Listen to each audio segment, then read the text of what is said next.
Hello everyone and welcome back to Destiny. In this video I'm going to be talking about some of the news that came off the heels of the Destiny 2 reveal event about the game's launch on PC. This is a repost from the video I did a couple days ago on Planet Destiny, so if you already watched it there, I have a lot of other videos I put together so far covering the event, so you can check out that playlist by hitting the I in the upper right hand corner or clicking the link in the description.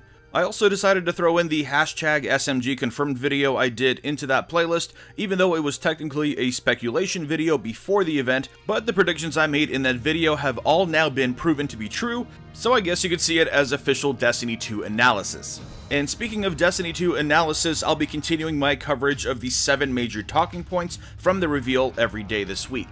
In the previous video, I did a full analysis of the new subclass structure, and tomorrow we're going to dive into the new weapon slots and how all of that works.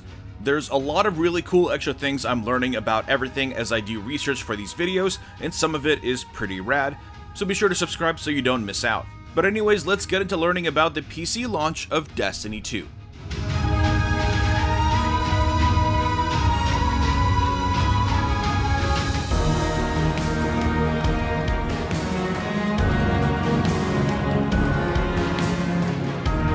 For those of you hoping to main Destiny 2 on PC at launch, you may want to make other arrangements.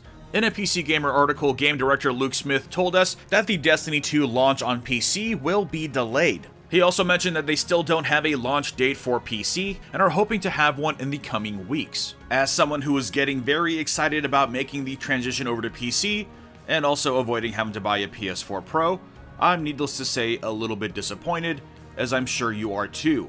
I was still planning to play the game on PS4 for the exclusives, but yeah, it definitely was starting to sound like the PC version would be the way to go, with things like 4K resolution support, an uncapped frame rate, full mouse and keyboard support with custom key mapping, text chat, an adjustable field of view, a detailed PC settings screen, and 21:9 monitor support. So to gain a better understanding on why this might be, yesterday we got some information from PC Gamer during their sit down with Bungie PC lead David Shaw. They asked a bunch of questions about what the PC version of the game will bring to the Destiny experience.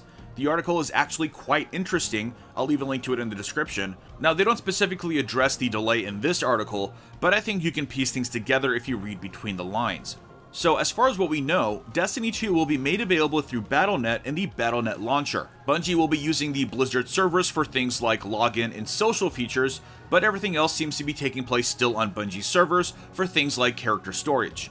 And sadly, it was also confirmed that Bungie won't be taking advantage of Blizzard servers for PvP, as there will be no dedicated servers for Destiny 2 on PC. Now, this is a very polarizing topic.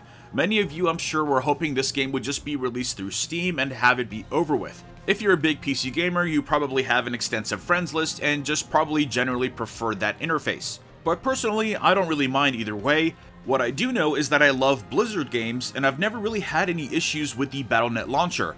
In fact, I'm constantly impressed with how quickly things download, like when I feel like playing World of Warcraft again every couple of years.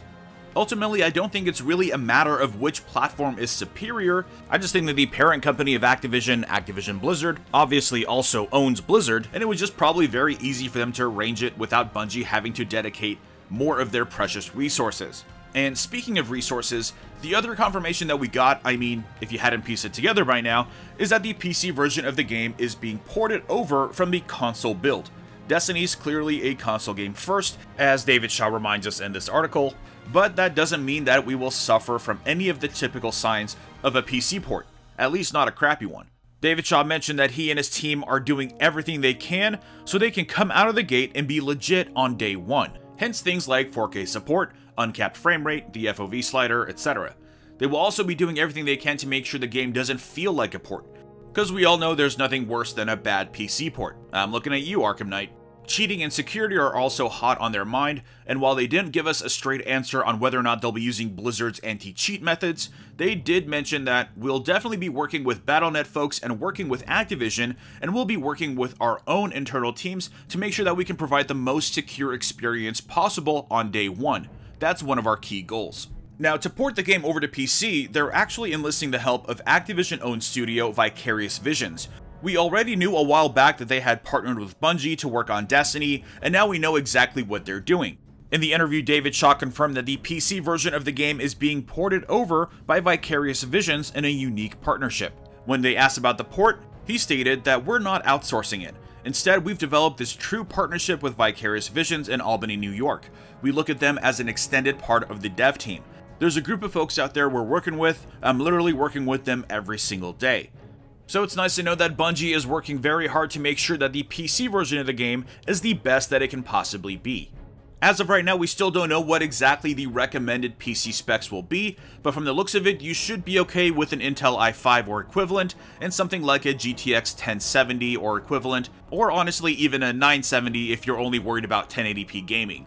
Now, we did hear that they were using i7 770s and a GTX 1080 at the capture event, but that's most likely because they were also capturing the footage, which can be very CPU intensive. Now, if you are someone like me who is building a gaming PC so that you can transition over from console, you might be wondering, well, what about my Xbox One and PS4 Destiny 1 characters? Can I import them over to the PC version? Sadly, when David Shaw was asked about this by PC Gamer, he did not have anything to announce today.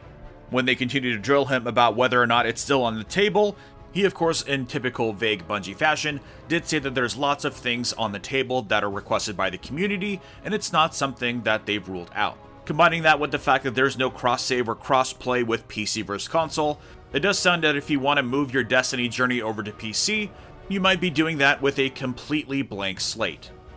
So while I'm anxious about not having some of these really crucial questions answered, combined with the fact that we don't still have a PC launch date, I am still very confident in Bungie that they will deliver a kick-ass PC experience. But what do you think? And do you think the launch delay to PC could spill over to future updates and DLC releases? Share your thoughts in the comments below. Be sure to drop a like if you enjoyed this video. Thanks for watching, and I will see you all next time.